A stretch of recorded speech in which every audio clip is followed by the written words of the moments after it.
Good morning, everyone. Thank you for joining us here on 420 in Washington, D.C. My name is Kat Murthy, and I'm proud to be Executive Director of Students for Sensible Drug Policy, or SSDP, the largest grassroots network working to replace the disastrous war on drugs with policies rooted in scientific evidence, compassion, and human rights. Policies that make sense. Since 1998, SSDP has mobilized tens of thousands of young people to advocate for a more sensible approach to drug laws. We've helped push through countless policy reforms, including many of the state and local laws that have helped bring cannabis to the quasi-legal state the United States is in today.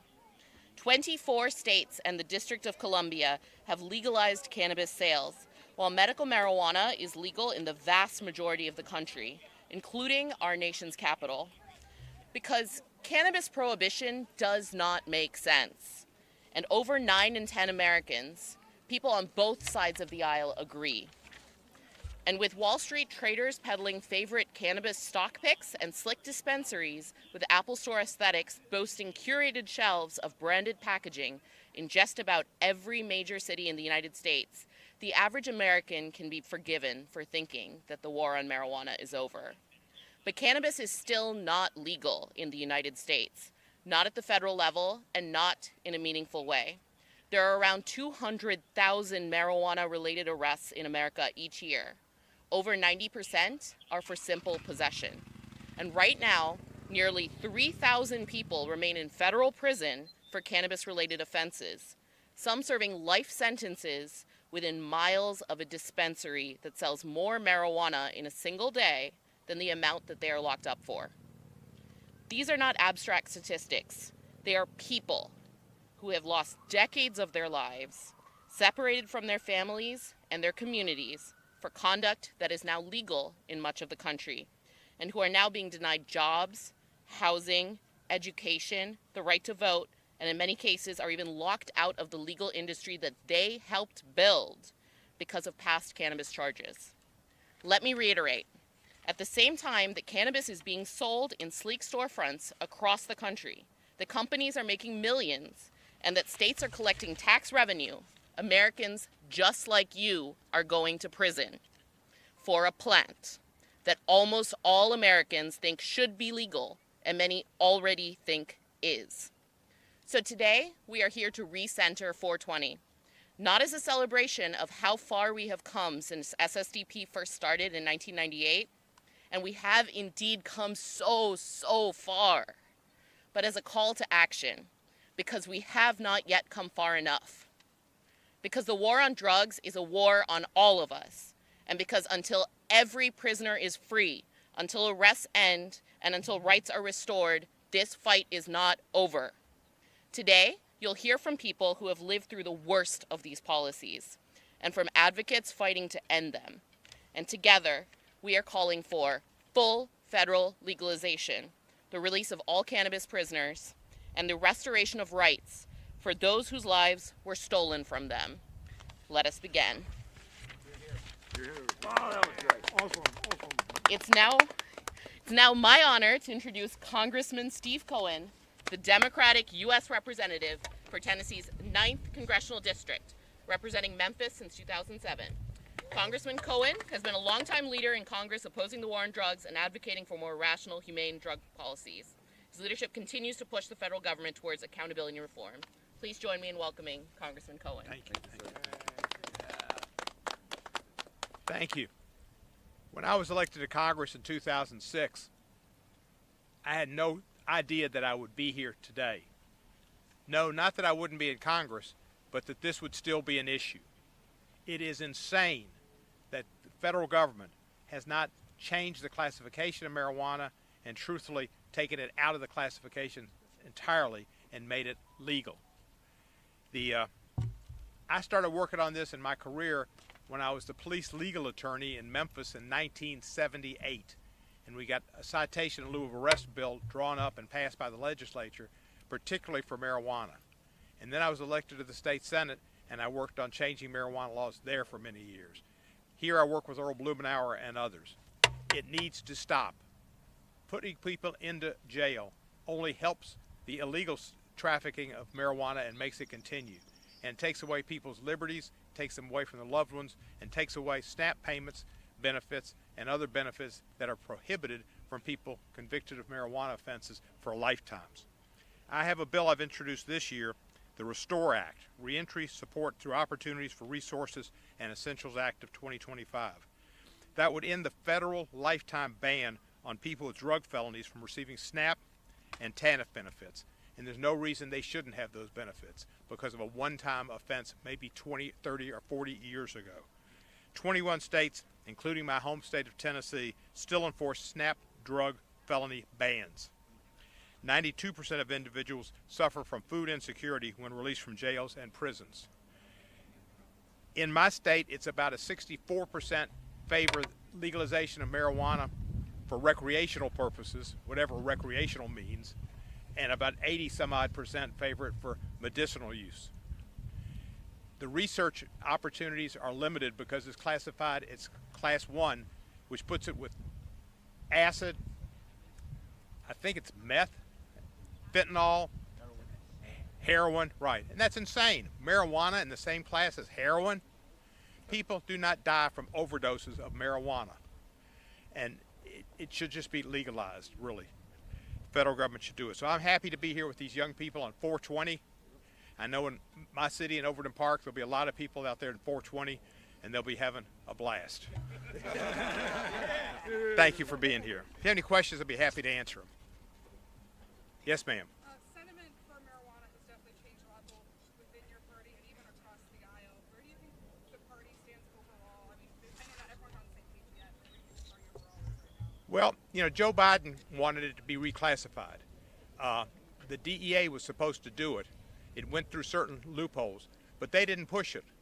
Bad term, I guess. They didn't pursue it, and the DEA stopped it. I think it's bureaucrats at the DEA whose job is to enforce drug laws, not to have rational and classifications. So they stopped it and held it. But Trump has asked for it too. President Trump just did a change on psychedelics. He wasn't on psychedelics, but on psychedelic drugs. You never know. But he should do the same with marijuana. He says he's for changing it. He said it in his first term. That's important and good. One thing that President Trump is good at is finding an issue that the public supports regardless of his own personal feelings. And he knows the public is in favor of this, so it should go through. Any other questions? Yes, sir. With the Congressional Cannabis Caucus, what do you think some of their big plans are for the rest of the year and into 2027 as well? I can't speak for the Congressional Cannabis Caucus. I'm generally a party of one. Awesome. Thank y'all. Thank you. Thank you, Representative. On the day after Father's Day 2010, Jimmy Romans was indicted by the federal government for selling marijuana. Facing up to 8 years behind bars in Indiana, Jimmy took a deal offered by the prosecution and pled guilty to a Class C felony in exchange for 2 years in a work release facility. But in a surprise turn of events, Jimmy was ultimately sentenced to life in prison, serving over 11 years behind bars before President Trump commuted his sentence on January 20th, 2021. Jimmy, thank you for joining us today. Good afternoon. My name is James Romans. I served 11 years on a nonviolent life sentence for marijuana charge. Serving a life sentence for marijuana faces a person to reckon with a punishment that feels widely disproportionate to the offense. Days blur into years inside the rigid system where time is both abundant and suffocating. The routines, count time, meals, limited restriction, not very much recreation, becomes a framework of existence. But they do not quiet the persistent awareness that the outside world keeps moving without you. Family members age, relationships strain or disappear, and milestones pass like distant echoes. What began as an involvement with a substance now legalized or decriminalized in many places becomes a lifelong consequence that can't be undone.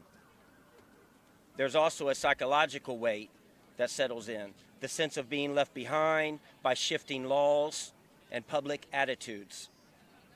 News trickles in about changing policies, booming legal cannabis industries, and debates about criminal justice reform, and it's not hard to feel like it's a relic of harsher era.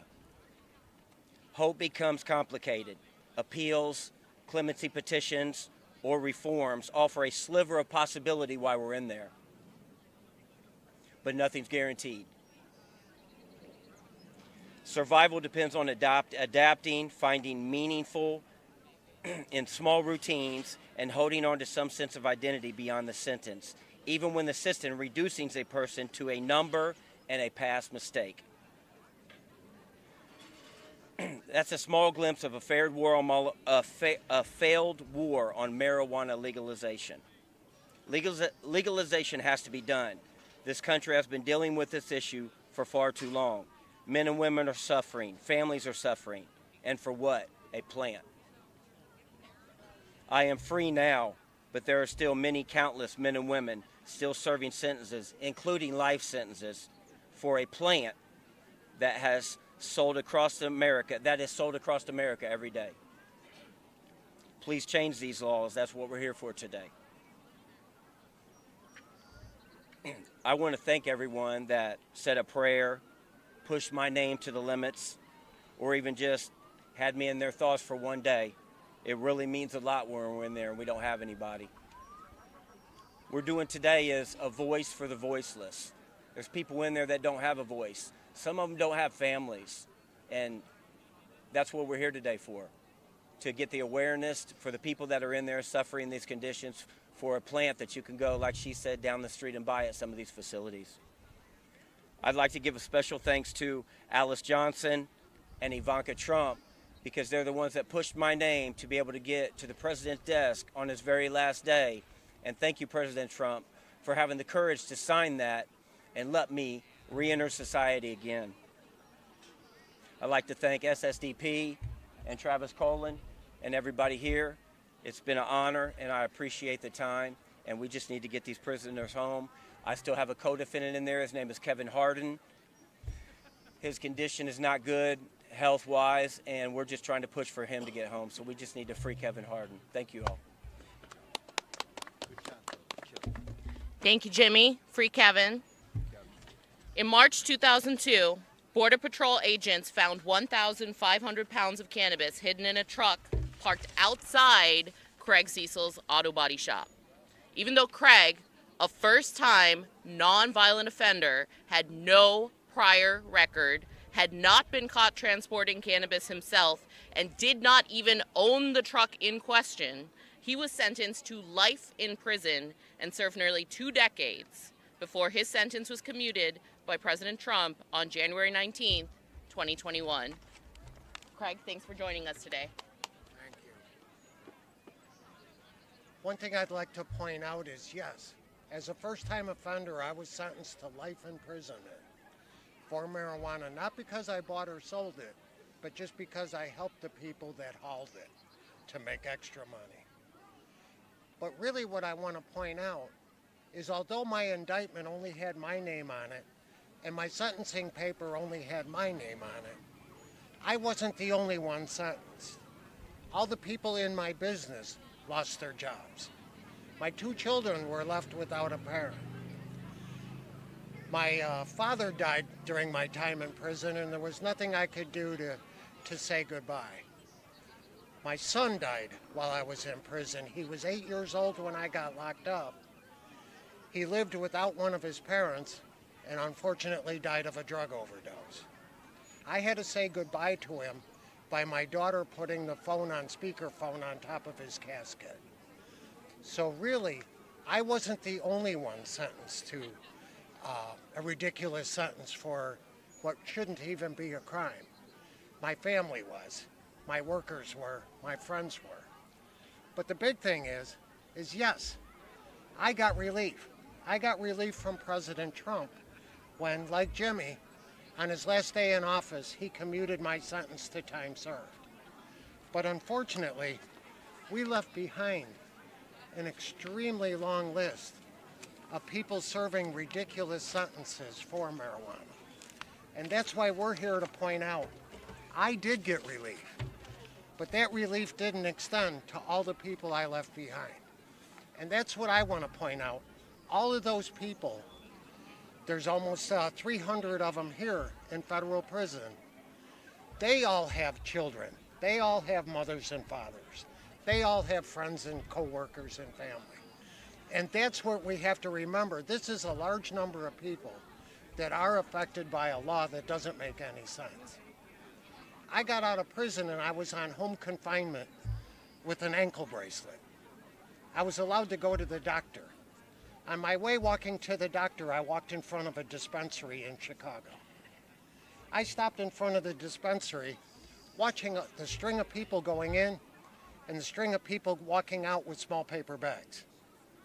I started asking them, is marijuana legal?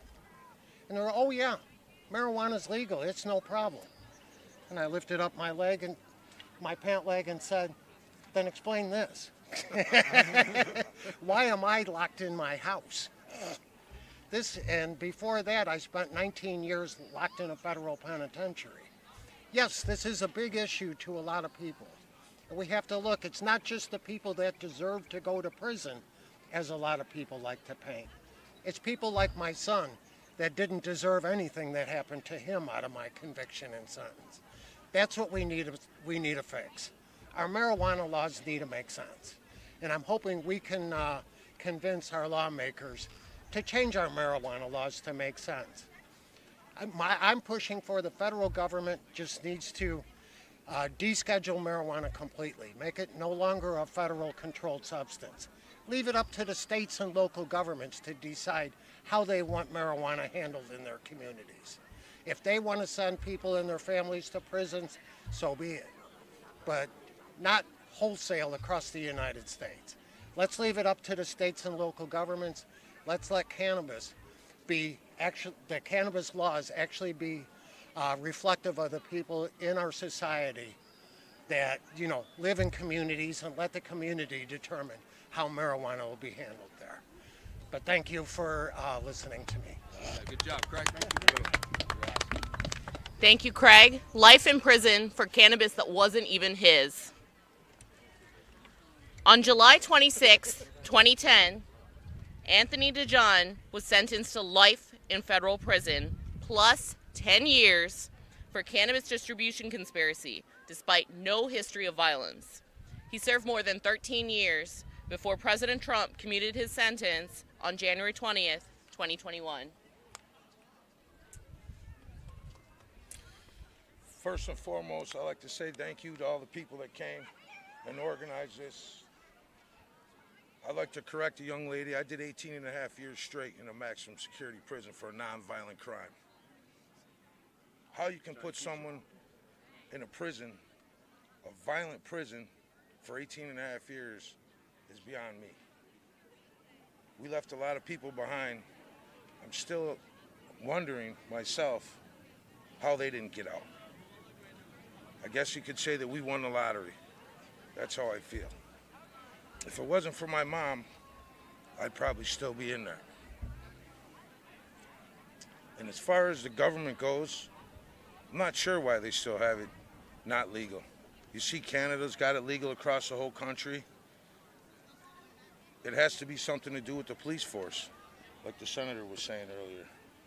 Not sure why it's okay in the state to sell it and smoke it, but it's not legal on the federal side. It's sad to see you leave a lot of friends behind that are in there for the same thing, doing a lot of time. As far as getting out of prison after 18 and a half years, reintegrating into society is wild. World's moving so fast. When I went to jail, they had flip phones. I got out to a flat screen phone and started laughing. What is this? I just wish that all marijuana people that are in the system could be freed. It's a nonviolent crime. What are they doing behind bars? And the sad thing is, like Craig Cecil said, their families are doing harder time than they are. Their kids, their wives, moms, dads. It's sad to think about it. It really is. I guess you'd have to live the experience to understand it. If we could, I would hope that the Congress and President Trump free the prisoners, legalize it. I'd just like to say, thank you for allowing me to come and have this press conference and talk. It definitely was a wild ride. Never made it out of the United States Penitentiary. Very violent, very scary. How the government could even classify someone to go into an environment where you're around a bunch of murderers for a plant that everybody smokes today. Mostly everybody. I'm sure there's still people in the closet smoking it, but whatever, it's legal. I've never seen anybody commit a violent crime smoking marijuana in my life, or heard of it.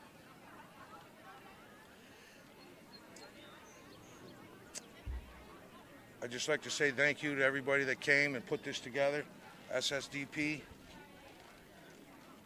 And thank you for all the people that are filming this.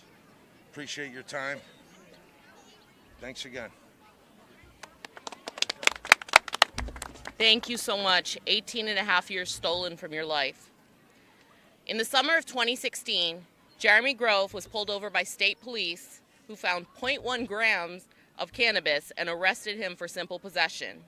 Following his arrest, the federal government began putting pressure on his daughter's mother to cooperate in building a case against Jeremy or risk both of them going to prison and losing custody of their child. Federal police kicked down Jeremy's door and dragged him handcuffed out of the bed he'd been sleeping in with his 18-month-old daughter as she screamed and cried. He was released in January 2023 after spending 4 years in prison. Hello, everybody. My name is Jeremy Grove, inmate 322011171. I bring that up because I will always be an inmate to this country. When you see United States of America versus your name, something changes inside of you, especially when 70% of Americans agree with you. How can you write United States of America versus Jeremy David Grove when 70% of Americans agree with me? How do we get to 70% of Americans? Ever since the 70s, we've had a certified war on drugs. That means the United States of America is going after the plant as a war, as an enemy. 70% of people now think that marijuana in this country should be recreationally legal to anybody 21 and over. Why? Because we're right. That's it. The people who are against us are wrong. This is a right or wrong issue. It is wrong that these men got life in prison. The people who put them there are wrong. They do not belong behind judges' benches. These prosecutors do not belong to get promotions for putting people in prison for weed. You have a system that's set up on the amount of years you give, how tough you are on crime. This is an easy one. Go after weed people. They don't fight back. When they came in, guns up, with my daughter in my bed, they knew that I didn't have a gun, that I wasn't selling weed anymore. They knew all of that. They didn't care. They wanted to scare me. Why? Because I'm a weed guy. I'll give someone else up. I didn't. That's why I'm here today. I'm the only person in my case who went to prison. Other people told, other people gave money. This is corruption. This is right or wrong. You have to choose a side. If you choose the side of prohibition, if you choose the side of muddying up waters, calling marijuana, hemp, separating all these things, still going after people for failing drug tests, trying to take their kids away, violating people for using federally and state legal products, this is wrong. This is not a joke. This is not we're a bunch of 420 hippies. We chose to be here on 420 instead of in our hometown smoking weed on our thing with our people. Why? Because our people are still inside. That's right. Our friends, the people we know, the people we love, they're still inside. They're not out here. They're not celebrating 420. They don't know the world has changed.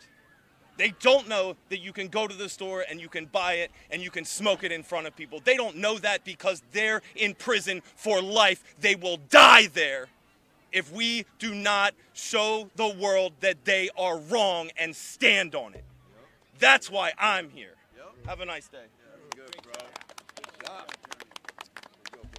Thank you, Jeremy, for reminding us of what is at stake today.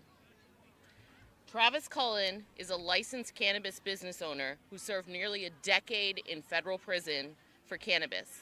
The same business he is now operating in legally in the state of Minnesota and paying taxes on to the government. A fact not lost on Travis, who continues to fight tirelessly for the release and restoration of rights for all who are still behind bars. Travis? Thank you, everyone. I appreciate everyone supporting the cannabis prisoners. My name's Travis Cullen. I recently opened a state licensed cannabis dispensary in Minnesota through the Social Equity Program. The sales have been great. I sold over $1 million worth of marijuana in my first quarter. The growth of my business has been amazing. Last month, I also paid over $100,000 in sales taxes to the state of Minnesota for marijuana. I wish all my success was cannabis was why I am here right now, but it's not. My story is about when I was 21 years old and I was arrested with 700 pounds and sent to federal prison for 8 years. And I got 135 months and I served 8 years in federal prison. I believe federal cannabis policy is the greatest civil rights issue facing our nation right now. The sentences are too harsh, our laws are unjust and immoral. When it comes to federal cannabis policy, while I send sales tax checks into the state of Minnesota for cannabis, Edwin Rubis, a father and a model inmate, sits in prison on a cannabis charges since 1998 with 8 years left. As my register rings, Kevin Harden sits in federal prison. Kevin has been in prison the last 12 years. He has 10 more years left now and is in very poor health. While I sell cannabis through a state-regulated system, Michael Woods, a Canadian citizen, sits in federal prison with a life sentence. He'll never get out if we don't help him. These are just 3 cases of thousands of people incarcerated in federal prison on cannabis charges. Cannabis policy on a federal level ruins lives. There's nothing good about it. Our current federal policy is this. The best the feds have come up with is look the other way while I do exactly what I did that sent me to prison for 8 years. Fix the laws, free the cannabis prisoners. Thank you. Thank you, Travis. As one of the leading advocates fighting for cannabis legalization and rights restoration in the halls of Congress every single day, Morgan Fox, political director of the National Organization for the Reform of Marijuana Laws, or NORML, brings personal experience with cannabis criminalization to his national leadership in reform advocacy. Morgan? Morgan's the man. Thanks for coming, everybody. It's unfortunate that we're still having to be here. This is traditionally a day to celebrate the cannabis plant and the culture that has grown up around it, but it's also a day to celebrate resistance, fostered by people who refuse to be treated like criminals for using a substance that is objectively safer than alcohol. As more and more states move away from prohibition, as regulated cannabis markets become increasingly commonplace, and as the stigma surrounding cannabis slowly erodes, many have lost sight of what this day and this movement truly symbolize, a fight for justice. Far too often in the cannabis policy conversation these days, economic issues and social alarmism overshadow the ongoing plights of the people who are incarcerated, people who are dealing with the lifelong collateral consequences of a criminal record, and people who face discrimination for cannabis-related behavior that is increasingly legal at the state level. With all the strides we've made, it can be easy to forget how much work is still left to do in order to achieve true cannabis justice. Even in places where the substance is now legal in some form, but especially at the federal level, where cannabis remains illegal and where relatively mixed progress that we've achieved so far is constantly under threat. While the president has done some amazing work with clemency, that has started to slow down. While the president talks about reclassifying cannabis, a largely symbolic move that has no impact whatsoever on criminalization of consumers, and as subsidizing certain cannabinoid products through the healthcare system, U.S. attorneys are reasserting their ability to arrest people for simple possession on federal land. Immigration authorities continue to broadly use cannabis-related convictions to deny citizenship or initiate deportation. And those charged with federal violations continue to receive sentences that are completely out of proportion with the impacts of their actions. In Congress, a handful of champions continue to introduce sensible legislation to change punitive federal policies and resolve the legal conflicts that currently exist with a growing number of states. Yet, obstructionist committee chairs and party leaders allow even incremental reforms to stagnate. Meanwhile, some lawmakers are attempting to roll back long-standing protections for state medical cannabis programs, are preventing the District of Columbia from regulating cannabis for adults, and are largely ignoring opportunities to lessen the discrimination that veterans and other vulnerable groups frequently face for their use of cannabis. That's why it's so vitally important to bring this message to Congress today. By focusing on the people who have been most harmed by our outdated laws, we can recenter the national policy conversation on achieving justice and repairing the devastation visited upon individuals and whole communities, and make sure that has been done, or that what has been done to the people standing up here is never done to anyone else again. Thank you. Thank you, Morgan. Sheba Williams, founder and executive director of No Leaf Turns and a member of the board of Virginia NORML, has spent years working on cannabis legalization, resentencing, and direct support for people impacted by long-term incarceration. At the age of just 10, Sheba and her older sister awoke to an empty house.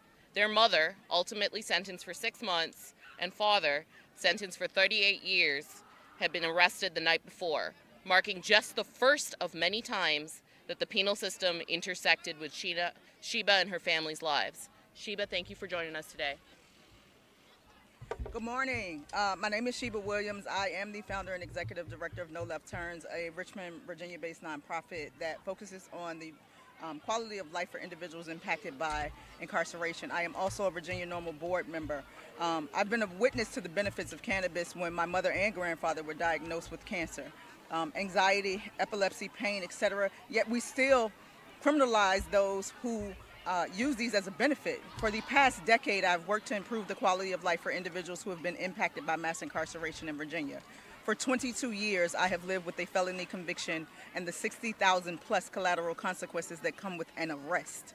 I have been impacted by incarceration my entire life. Both of my parents were arrested when I was 10 years old, and when they suffered from substance use disorder, they got handcuffs and not support and treatment.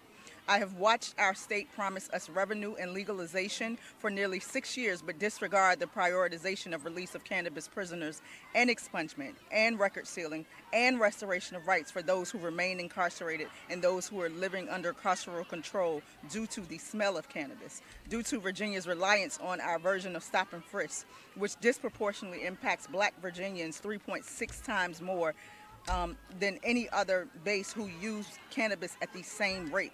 We celebrated legalization in 2021, but quietly left people in jails, prisons, and under parole and probation. The push for legalization in 2021 was centered around impacting those who have been most harmed by the failed war on drugs, and we're not seeing that at all in 2026. In fact, it is moving more toward punishment, and we know that Black and brown people are targeted most. Our Governor, Abigail Spanberger's proposed amendments to our cannabis retail sales and resentencing bills, which add new criminal penalties while removing equity measures and decreasing opportunity for Black entrepreneurs, is set to take us backwards for a fight that we have been fighting for six years. We have to prioritize people. No one thinks about those who have been incarcerated based on the lie of the smell of cannabis.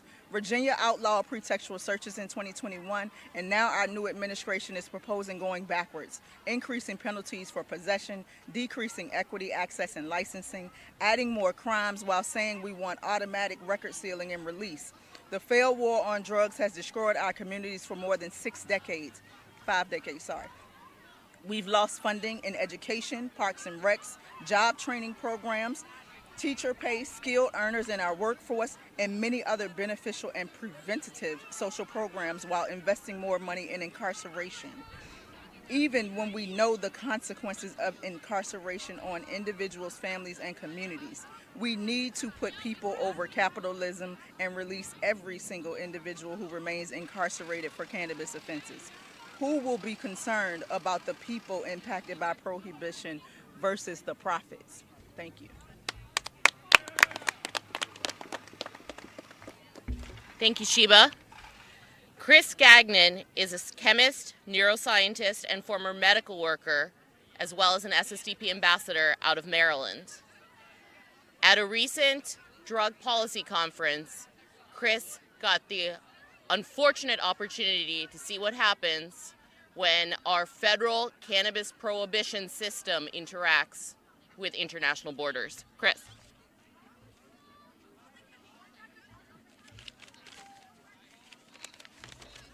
Good morning, everyone.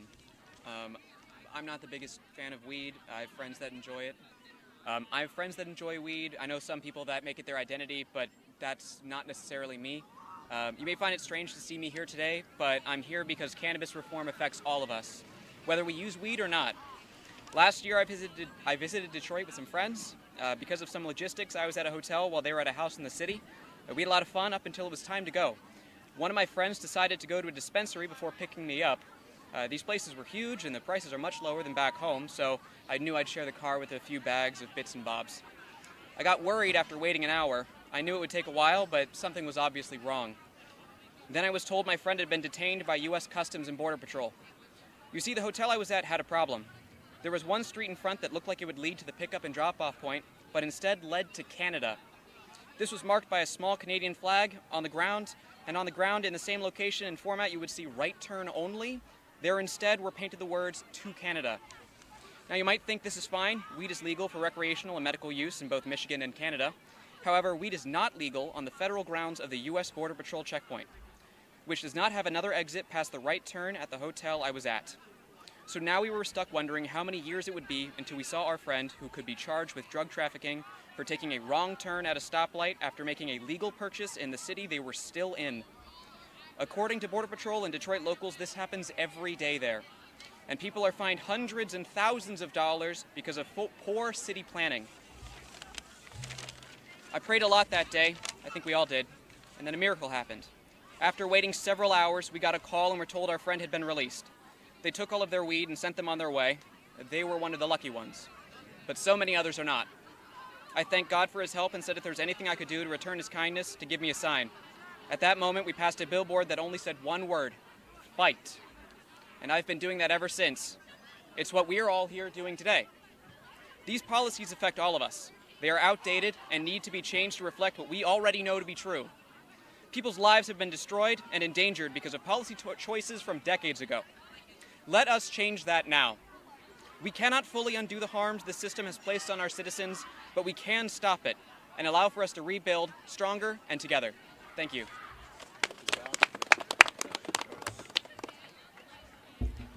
Eric Jansen is a U.S. Marine Corps combat veteran who served the United States in Afghanistan twice, in 2011 and 2013.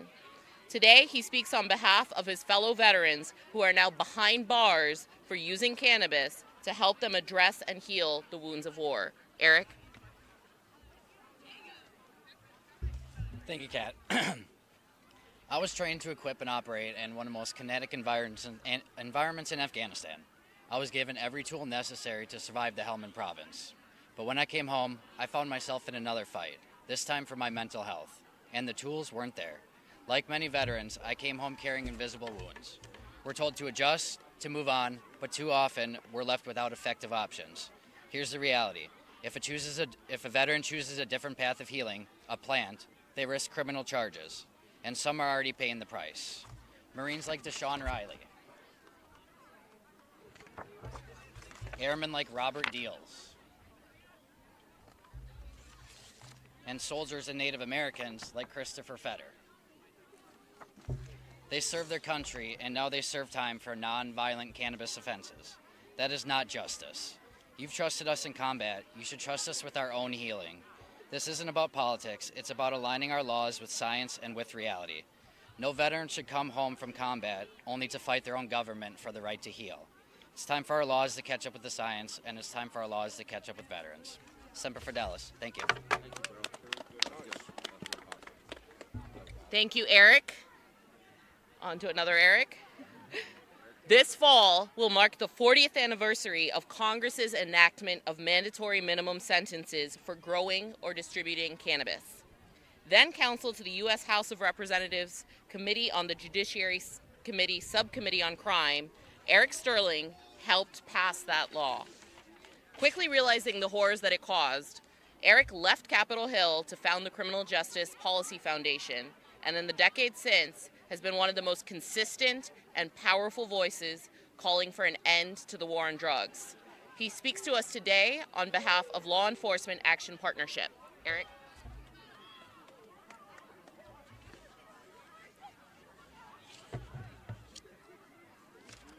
Kat, thank you very much for that very kind introduction. And thank you, Students for Sensible Drug Policy, for organizing this important event today to call attention to the cases of the men and women who've spoken today. I'm Eric Sterling, and I'm representing the Law Enforcement Action Partnership. LEAP is an international organization of law enforcement and criminal justice professionals, cops, correctional officers, prosecutors, and judges, almost all of whom have seen how bad the war on drugs is from their own experience. The Law Enforcement Action Partnership understands from experience that legalization paired with strong regulation is the most effective way to protect public health and safety regarding cannabis. As Kat said, I was deeply involved in enacting the mandatory minimums of 1986, probably the most unjust law that the Congress enacted in the last half of the 20th century. Congress had no intent when it passed that law that the men who stood before you a few minutes ago would be the targets of the offense. The legislative history that the Congress wrote said this is about the highest level traffickers, the major traffickers, the global level traffickers, not the men outside an auto body shop or somebody who's just a small offender. The laws were written hastily, they were ill-considered, and it is outrageous that 40 years later they're still on the books.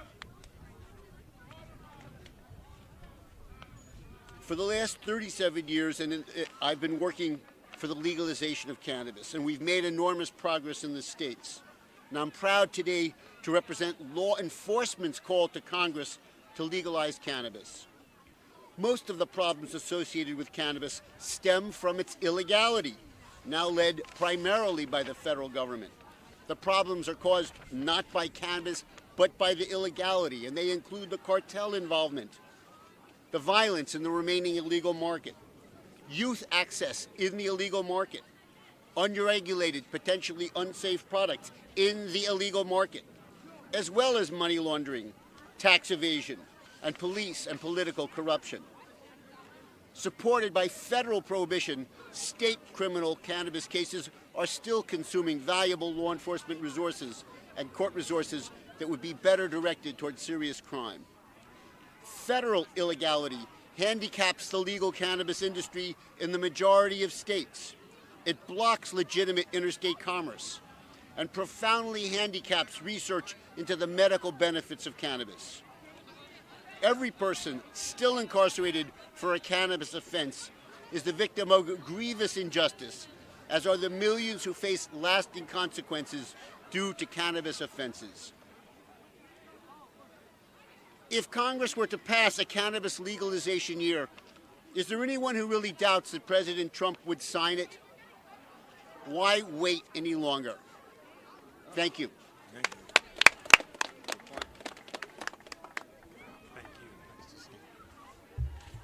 I'd just like to make a few additional remarks, and I've got to get back to my office. First, I'd like to thank all these people for coming up here and the students group that put this together. It's important that it happens. Secondly, they've given me some things to think about in the way of legislation, and I thank you for that, and I'll take action on it in the next couple of days. The other things I want to just mention for history's sake, Trump did some good things, and I'm happy he gave clemency to some folks here. But Joe Biden commuted more sentences by far, 3,000 to 6,000, I think it was, over 3,000.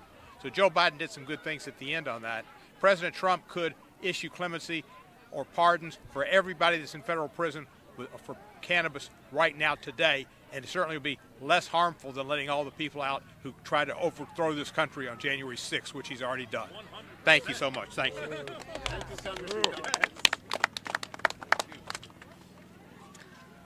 As Director of Federal Legislative Affairs at Families Against Mandatory Minimums, or FAM, Kevin works with congressional staff members and other Kevin Hagan works with congressional staff members and other stakeholders advocating for sentencing reform and the release of people serving excessive prison terms. Kevin, thank you for joining us here today.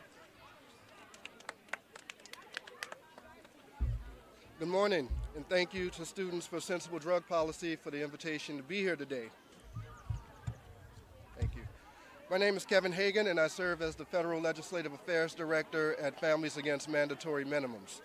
For 35 years, FAM has been a leading voice in Congress and in state legislatures across the country in the ongoing fight to build a more fair and effective justice system. Working alongside directly impacted individuals, their families, and advocates across the political spectrum, we seek to advance policies that promote accountability, dignity, and public safety.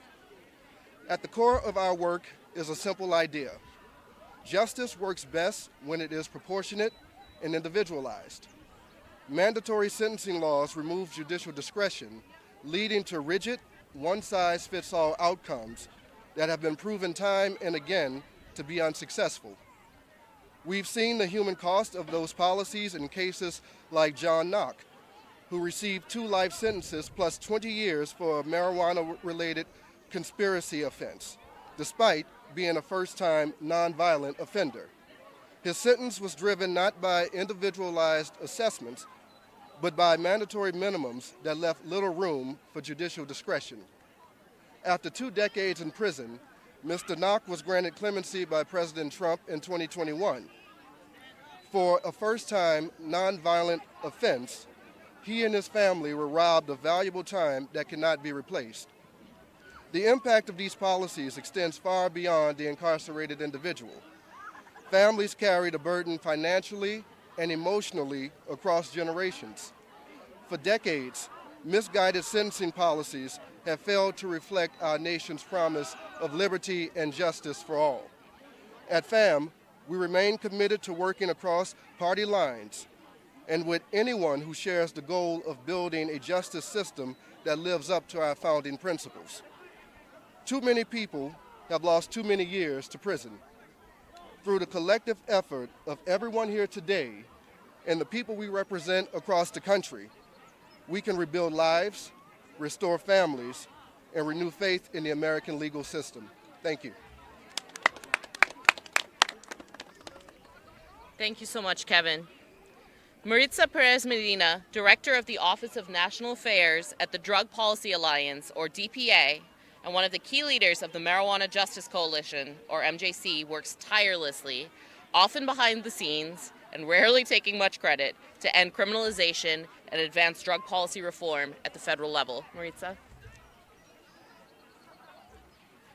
Thank you, Kat, and thank you for SSDP for bringing us all here together on 420 and putting together this great event and letting DPA be a part of it. The Drug Policy Alliance is a leading organization in the U.S. that's working to end the war on drugs.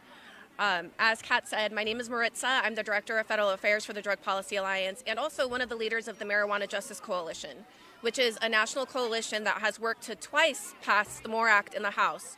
And this is the most comprehensive bill to reform our nation's marijuana laws that's ever passed in Congress.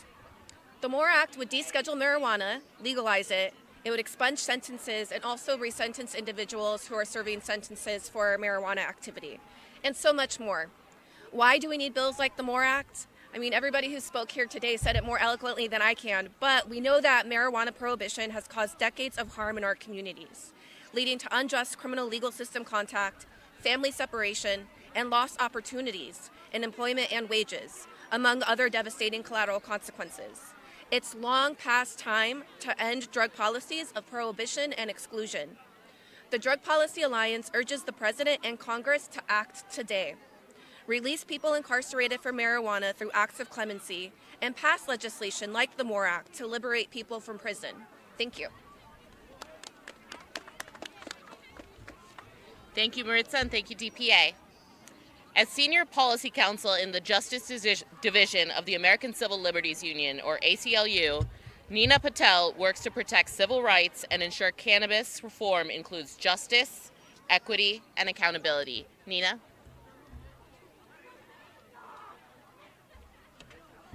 Good morning to everyone who's joined us here today, and thank you so much to Students for Sensible Drug Policy for bringing us all together here today to hear these important stories. My name is Nina Patel. I'm Senior Policy Counsel at the American Civil Liberties Union, or the ACLU.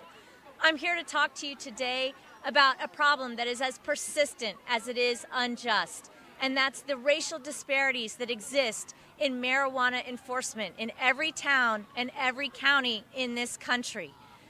Black Americans are nearly four times as more likely to be arrested for marijuana-related crimes and offenses as white people in this country, even though rates of use are similar. This racial injustice is not an accident. It is the result of policy choices like federal prohibition. While states have made progress, either through legalization or criminal justice reform measures, it is not enough without full federal descheduling of marijuana. Racial disparities in our arrests are a civil rights failure, but we can remedy the situation. As others have said today, passing the MORE Act will provide a path forward for justice in this country. Bills like the Cannabis Administration and Opportunity Act provide opportunities to the communities that have been harmed by the war on drugs and targeted for marijuana arrests. These arrests and this enforcement policy has never been about public safety. They have denied thousands of people opportunities for better jobs, for education, for economic stability. Federal prohibition continues to undermine the promise of our country. We can and should do better. The ACLU supports justice, equity, and rehabilitation with our policies in this country related to cannabis. We can do better by passing the MORE Act and the Cannabis Administration and Opportunity Act. We can do it today by calling on our leaders in Congress to enact justice and fairness. Thank you so much for joining us today. Thank you, Nina. As director of the Bronx Cannabis Hub, which supports justice-involved New Yorkers through licensing, compliance, and market entry in New York's legal cannabis market, policy director at Parabola Center, a nonpartisan policy organization working to ensure cannabis legalization, protects public health, expands opportunity, and delivers meaningful participation for small businesses and impacted communities, and as New York's inaugural Chief Equity Officer at the Office of Cannabis Management, Damian Fagan has dedicated his career to shaping equitable cannabis policy so that legalization can deliver real justice. Damian? It's barely raining. 24 states have recognized that the war on cannabis was misguided, have taken action to decriminalize, to free people, to expunge records, yet nearly 3,000 Americans are sitting in federal prison for cannabis right now. For 50 years, the federal government has treated cannabis in our communities as a policing question. Who can we arrest? Who can we lock up? Who can we remove? I have seen what happens when governments decide to do something different. In 2021, New York, the once former marijuana arrest capital of the world, enacted a cannabis law that required the state, before launching the legal market, to go into communities most harmed by criminalization and ask, what does repair look like? For 6 months, we held listening sessions across the state, in church basements and gym floors. I sat across from grown men in their 50s and 60s who described, holding back tears, how they had been arrested for marijuana dozens of times. Incarceration, estrangement from their kids, years locked out of work. The same stories repeated across the red-line black neighborhoods of Buffalo, Rochester, Syracuse, Albany, the Bronx, Harlem. We asked them, how would you like to see cannabis tax revenue reinvested? The answer overwhelmingly was young people. Many struggled to see a future for themselves, so they asked us to invest in the next generation. New York heard them. The first $10 million in cannabis tax reinvestment went directly to youth programming in the communities those men came from. The federal government is still asking the old question, still arresting, still incarcerating, and not listening. Advocates who spoke before me came to do what those men in those listening sessions did: tell the truth about what the government took from them. New York is acting, Congress is not. Release every federal cannabis prisoner, fully legalize cannabis, The men I sat across from looked past what their government did to them and asked us to invest in their young people. Congress can start by stopping the harm. Thank you. Thank you. Thank you so much, Damien. I appreciate you all standing here in the rain with us. Seems suited for this issue. Last but not least here today, we have Elijah Ullman, American Association for the Advancement of Science, Congressional Science and Technology Policy Fellow. Elijah joins us from Congressman Cohen's office, representing leadership in Congress working to address federal cannabis policy. Elijah. Yeah, he's awesome. And he's awesome. Don't forget to take off your sunglasses. Thank you, Eric. Thank you, Congressman Cohen and Students for Sensible Drug Policy for graciously inviting me to speak, and I have impossible footsteps to follow. And I'm glad the weather was nicer for everyone who we're here for today. I'm a pharmacologist by training. My PhD work studied how drugs work at the fundamental molecular level. Marijuana has been used for medicinal purposes for thousands of years. Ancient civilizations used it to treat pain and digestive issues. And in modern medicine, it's been clear for 5 decades that marijuana has medicinal value. Yet the DEA has denied petition after petition after petition to reschedule or deschedule. The National Academies of Science, Engineering, and Medicine, as well as the Department of Health and Human Services, are clear. Marijuana has medicinal value. Yet since the 1980s, the DEA has recognized that Marinol, synthetic THC, has medical value for chronic weight loss from HIV and cancer. And it's Schedule 3. But in 2026, the DEA keeps dragging their feet on rescheduling to even that schedule. Marijuana is still Schedule 1, a schedule which erroneously claims that it has no medicinal value. Our laws do not line up with clear and consistent science. The Controlled Substance Act was written in 1970 to try and balance the perceived harmfulness of a substance with access for medicine and scientific research. It has failed spectacularly with regards to marijuana. There's a greater risk of death from driving a car, swimming, or even being struck by lightning than from marijuana, because no one has ever died from marijuana. Shouldn't the criminal penalties match the science for risk to one's health or to society? Shouldn't our policies be guided by policy? Moving marijuana to Schedule 3 would be a step forward. It will not fix our disproportionate criminal sentences, however. People will still go to jail and communities disrupted from incarceration.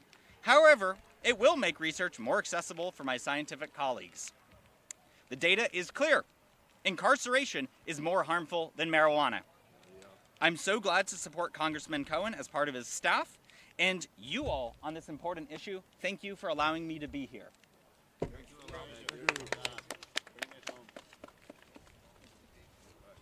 Wow, what powerful stories and what incredible work each one of you is doing. Thank you all so much for being here today, for standing with us in the rain on 420 at Washington, D.C., and thank you for everything. At the U.S. Capitol. And thank you for everything you have done and are doing to help end cannabis criminalization and begin to repair the deep damage caused by over a century of prohibition. Thank you for spending your 420 fighting for what is right and for not letting the voices of those still locked up for a plant be forgotten. For decades, people just like you have organized, protested, educated, and fought to end marijuana prohibition. SSDP was part of that fight. We helped build this moment. We pushed for legalization when it was politically risky. We challenged stigma when it was socially unpopular. We helped win reforms, state by state, campus by campus, community by community. And today, cannabis is sold in storefronts across the country. It's generating billions of dollars in revenue. It's supported by over 90% of Americans. That didn't happen by accident. That happened because people just like all of you fought for it and won. But here's the truth. Our victory is incomplete. Because while cannabis is raising revenue for governments and private pocketbooks across the nation, the war on cannabis, the war on people just like all of us here, is still very real. and it is still destroying lives. Last year alone, nearly 200,000 people were arrested for cannabis in the United States. Right now, nearly 3,000 people remain in federal prison for cannabis-related offenses. Some of them are serving life sentences. The same plant being sold legally in one part of the country is the reason someone else is sitting in a cage in another part of the country, or even just down the street from the dispensary where it is being sold. That is not legalization. That is hypocrisy. And the people who help build this industry are too often locked out of it entirely. Locked out of jobs, locked out of housing, locked out of opportunity, and in many cases, still locked up. So today, we are reclaiming 420, not just as a celebration of how far we have come, and we do have a lot to celebrate, but as a demand for what must come next. Because this fight is not over until every cannabis prisoner is free. Until every arrest stops and until every right is restored. That is why we are here, and that is what we are fighting for. We need full federal legalization, we need the release of all cannabis prisoners, and we need full restoration of rights. Not later, not eventually, now. This is not a partisan issue. This is about justice, this is about freedom, and this is about whether we are willing to correct a wrong that has gone on for far too long. We invite all of you to continue this conversation at our congressional briefing in Rayburn 275 at noon today, and I hope you will see all of you right back here on this spot on May 13th for Cannabis Week of Unity, when SSDP and the Cannabis Unity Coalition will fight for legalization. The war on drugs is a war on us. Legalize marijuana, free all cannabis prisoners, and happy 420. Thank you. Sorry about the mics.